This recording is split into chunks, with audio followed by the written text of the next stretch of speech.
বিশালগড় বিধানসভার উন্নয়নের ধারাবাহিকতায় শিক্ষাক্ষেত্রে আরও একটি গুরুত্বপূর্ণ সংযোজন। বিধায়ক সুশান্ত দেবের উদ্যোগে উদ্বোধন হলো মধ্যলক্ষ্মীবিল গ্রাম পঞ্চায়েতের অন্তর্গত শুভ চেতনা প্রাথমিক বিদ্যালয়ের। অনুষ্ঠানে শিক্ষার্থীদের উদ্দেশ্যে কি বার্তা দিলেন বিধায়ক, শুনুন। বিশালগড় বিধানসভার উন্নয়নের ধারাবাহিকতায় শিক্ষাক্ষেত্রে আরও একটি গুরুত্বপূর্ণ সংযোজন। বুধবার মধ্যলক্ষ্মীবিল গ্রাম পঞ্চায়েতের অন্তর্গত শুভ চেতনা প্রাথমিক বিদ্যালয়ে উদ্বোধন হলো নবনির্মিত বিদ্যালয় ভবন। বিধায়ক এলাকা উন্নয়ন তহবিল থেকে নির্মিত এই আধুনিক বিদ্যালয় ভবনের শুভ উদ্বোধন করেন বিশালগড়ের জনপ্রিয় বিধায়ক সুশান্ত দেব। শিক্ষার মানোন্নয়ন এবং শিক্ষার্থীদের জন্য উন্নত পরিকাঠামো গড়ে তোলার লক্ষ্যে তার নিরলস প্রচেষ্টারই আরেকটি বাস্তব রূপ এই নতুন ভবন। উদ্বোধনী অনুষ্ঠানে বক্তব্য রাখতে গিয়ে বিধায়ক সুশান্ত দেব বলেন, একটি উন্নত বিদ্যালয় মানেই একটি উজ্জ্বল ভবিষ্যতের ভিত্তি।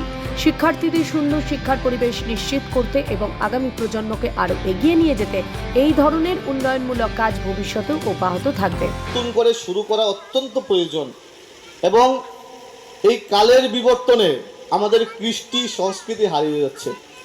আমরা সবাই জানি, আমরা শারীরিকভাবে সুস্থ থাকতে গেলে আমরা শরীর চর্চা করি, যোগ ব্যায়াম করি, ঠিক তো? কিরে বাবা, আমরা শারীরিকভাবে সুস্থ থাকতে গেলে তো ব্যায়াম করি, খেলাধুলা করতে হয়, এটা সবাই আমরা জানি।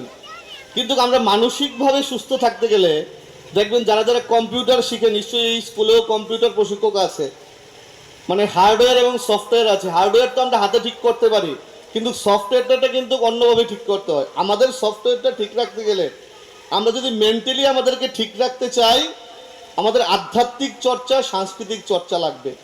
যত বেশি আধ্যাত্মিক চর্চা আমরা করব, তত বেশি আমরা সুন্দর ভবিষ্যৎ আগামী প্রজন্মকে উপহার দিতে পারবো।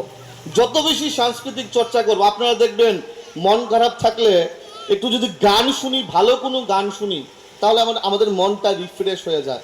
সাংস্কৃতিক চর্চা, নাচ, গান, আর্ট, আবৃত্তি, যেটাকে আমরা এক্সট্রা কো কারিকুলাম অ্যাক্টিভিটি বলি আমাদের স্কুলের ভাষায়, কিন্তু এইটাও আমার একটা সমস্যা, এটাকে এক্সট্রা কো কারিকুলাম অ্যাক্টিভিটি কেন বলা হবে?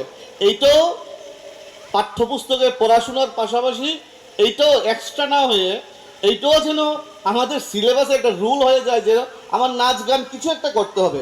অনুষ্ঠানে উপস্থিত ছিলেন পঞ্চায়েত সমিতির শিক্ষা বিভাগের স্থায়ী কমিটির সভাপতি শ্রী তপন দাস, পঞ্চায়েত সমিতির সদস্য শ্রী শ্যামল দেবনাথ, বিদ্যালয়ের শিক্ষক শিক্ষিকা, ছাত্রছাত্রী, অভিভাবক এবং এলাকার বিশিষ্ট ব্যক্তিবর্গ।